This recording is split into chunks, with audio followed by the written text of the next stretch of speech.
ask him about what potential impact this could have on the NRL. Are you going to have to move the competition and do it now? Well, good morning, Erin. Good morning, everyone. Yeah, I mean, it's obviously been a pretty dynamic year. It's been a pretty dynamic environment.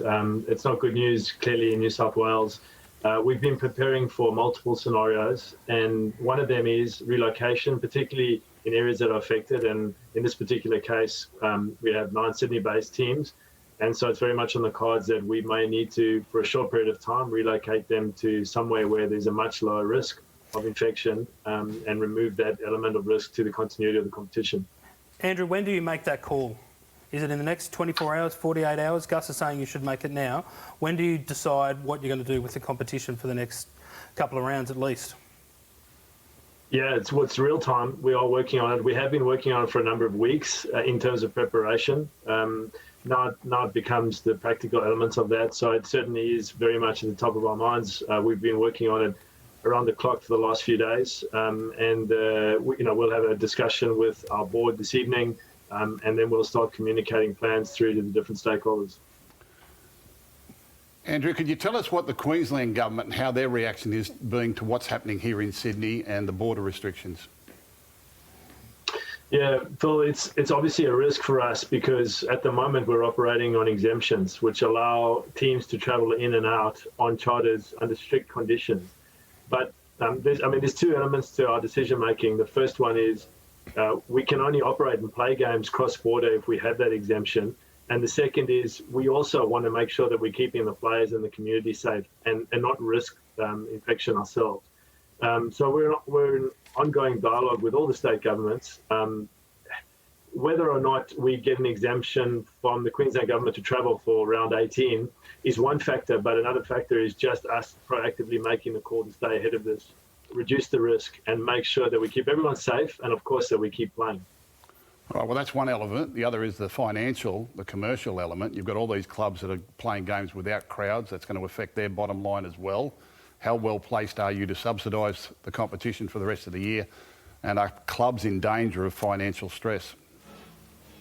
Yeah, well, we and the Commission was very strong on this last year. We are going to support our clubs and we're going to stick together and we're going to make sure that we are financially supporting the clubs through this. Clearly, there's a significant amount of cost that we're incurring at the moment. There's a cost on relocation, and then there's the opportunity cost, as you say, of not being able to get the commercial revenues from games. The good news is that we have been super disciplined. We've removed cost. We've been fighting for every dollar to replenish our bank account as much as we can. And we will be ready for this contingency. We've done the costings. We've looked at the analysis on a worst case scenario, and we will be able to fund this and we'll be able to support our clubs through this as well. Andrew, to the fans listening and watching this show, what does relocation look like? Yeah, I mean, that's the big question. From a practical sense, a couple of things. One is, how many teams do we need to relocate? Do we just focus on Sydney Metro teams, or do we focus on everyone in New South Wales? And then from a practical sense, we'll have to do this in stages. So relocation, we currently have about 50 to 55 people per club inside the Apollo register, or what we call the bubble. So first and foremost, it'll be relocating those individuals to a facility and a takeover of a facility that we can then create a secure environment around. And then we'll look at, depending on that duration, we'll look at obviously then supporting those individuals with whatever family members that we're able to include. But we'll have to get that down the line. But there are a number of things that go into this. It's not just finding hotel rooms. This is about finding suitable facilities for the teams to prepare in an elite professional environment. And that's not just training fields, that's gyms, that's recovery areas, that's meeting areas, that's technology. So it's quite a big logistical operation, but one that we'll be up for. Andrew, what's the latest with the Dragon situation? As I understand it, there's 10 to 12 players who have signed sworn statements. Are they going to be able to come back and train and ease some of the stress on when they're going to be able to play in the next couple of weeks? It's another good question, Andrew. The questions are firing in this morning. Yeah, that's a work in progress. We're working with the club and with the players on that. The default position whenever we see a potential breach is a 14-day COVID hold. We're working with the club now on a way for those players to return to training potentially earlier than that, getting the results tested negative, and then obviously getting confirmation from them that the information they've provided has been accurate. We're busy working through that at the moment, and the players are cooperating, and so I'm fairly confident we'll get a resolution of that in the next 24 hours. All right, Andrew, I keep asking this question. The Warriors were going to take the round 21 clash back home to Auckland. Has been any more consideration, or do you really see that going ahead? Yeah, I mean, that's a call for us to make together, with the Warriors. Phil, I think, no one is looking forward to that homecoming and the Warriors getting to play in front of their fans again, more than themselves and myself, and I think everyone. We haven't made a call on that. That's something we'll work with the club on directly. I think it's fair to say that it's looking unlikely that we would get a travel bubble or an exemption up in as early as round 22. However, depending on what we do over the next couple of weeks, and depending on where the Warriors may be based, it could be feasible for some point in this year. But we'll make that call with the club very soon. But all I'll say is when we do eventually, and we will get the Warriors back home for their homecoming, that'll be an unbelievable occasion for them, for the club, and for their fans in New Zealand.